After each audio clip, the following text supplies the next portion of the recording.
Everything started with a balloon. Well, rather several, as I managed to pop a few before I actually got the shape I wanted.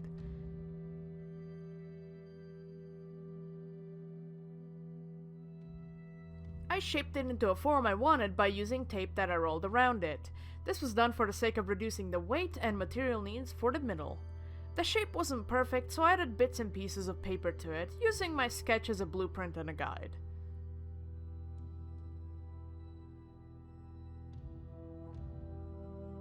I ended up with a shape that reminded me of a cartoon ray gun, but it was perfect as a base for the flood form. The next part was the legs. I took a bunch of bamboo sticks, covered them in tape, and broke them.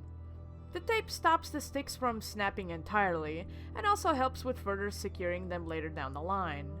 In total, it was done 7 times. I picked an odd number to emphasize the lack of symmetry for this thing.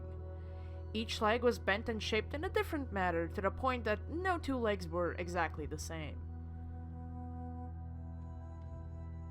Many legs were twisted into pretzels that day.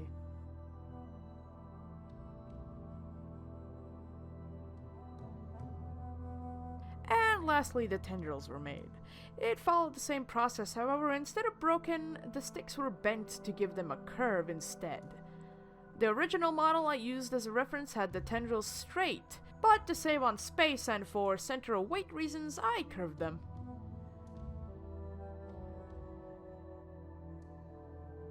After a few touch-ups, it was time to poke some holes and stuff the legs into the torso, or whatever the forms have.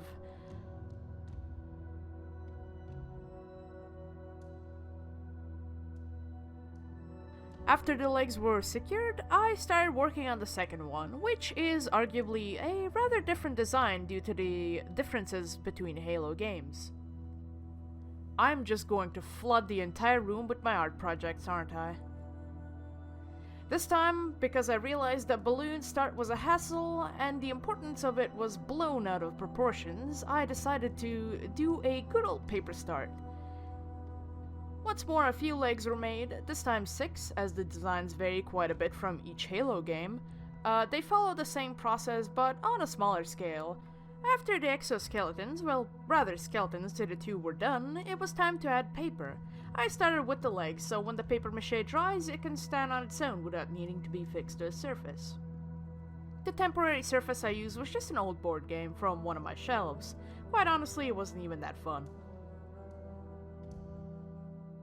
The process was actually quite tedious, because due to the fact that I fixed the legs to a surface, I had to make sure not to ruin the previous legs that I had covered by accidentally touching, as the paper mache in this consistency is rather fragile. A few days later and the legs are dry. The next part was to do the base shape of the body, which I did by basically covering it with paper mache, while also having a chance to work with the underside of the legs for once.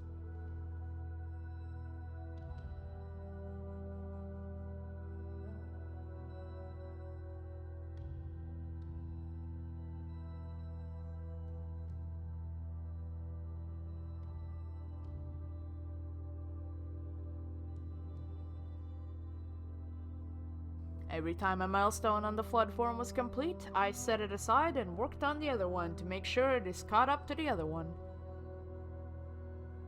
The issue was, I kinda forgot to attach the legs, and I quickly realized that I have no way of placing it down without ruining any of my work. So I kinda took an owl and stabbed it to make a makeshift leg to balance it on.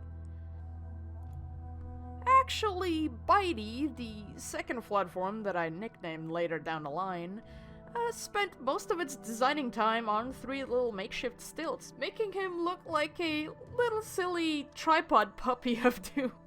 Once the basic shapes were done, I started adding some detail, mainly the wrinkles and ridges on the back and little lumps on the sides.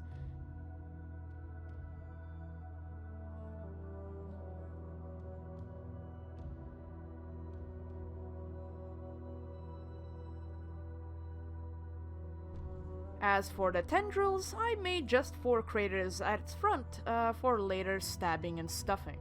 As for Bitey, he got the same treatment as the other flood forms. Since its base shape was dry, I could just add some little details to his back and behind. just like before, mainly wrinkles, bumps, and ridges. During the process of working on Bitey at one point, I hurt my hands pretty bad, so I ended up attaching the legs and tendrils to them off camera, and this is also why I wear gloves from this point on. Right now I'm adding another layer of cloth on both of them to smooth them out and finalize their appearances. The layer will make them look more fleshy and shiny in the end. I dip the cloth in dyed glue and attach it, as you can see on the left. One thing to note is that I completely forgot to buy any kind of pins for my art project, so I ended up making some makeshift bootleg pins out of bamboo sticks by sitting there half an hour and carving them to sharp point. Upon Bitey's turn, I made sure to stake him plenty of times like a little hand-hurting vampire he is. And now it's time to paint the flood forms. First, I started with Bitey, who I gave a simple moss-colored coat overall.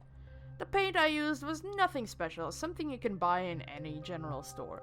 Then for the other one, I mixed the paint till I got a tan skin color, as the Halo 2 Anniversary Edition Pod Infector is more fleshy than the previous iterations. Like Bitey, I gave it an overall coat, covering it entirely in the tan paint.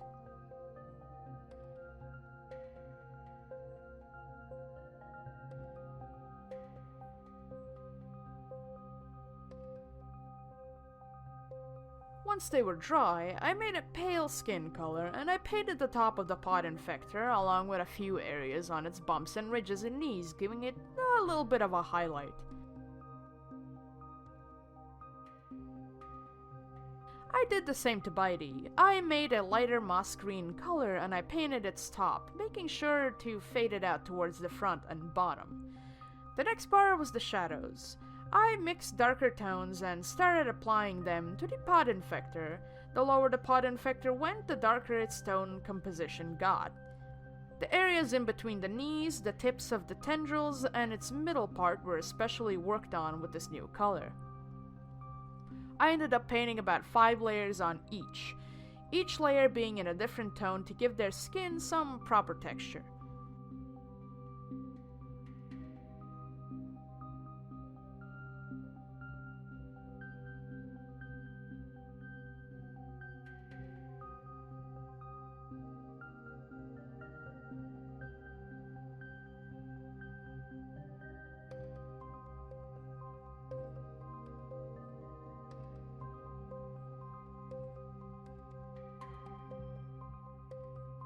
And finally, the last coat to make sure they are protected and have a little shine to them.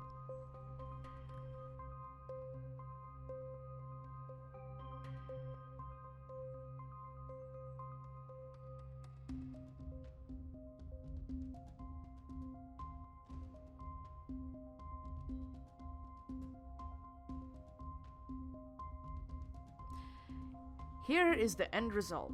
I hope you liked the time-lapse. Don't forget to subscribe and hit that bell icon for more future time-lapse videos and animations on this channel.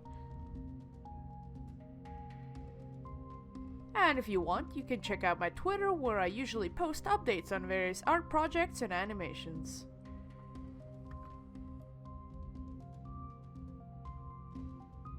I will leave this video off with a nice picture of the 2 flood forms with a head crab I made about 2 years ago. Goodbye.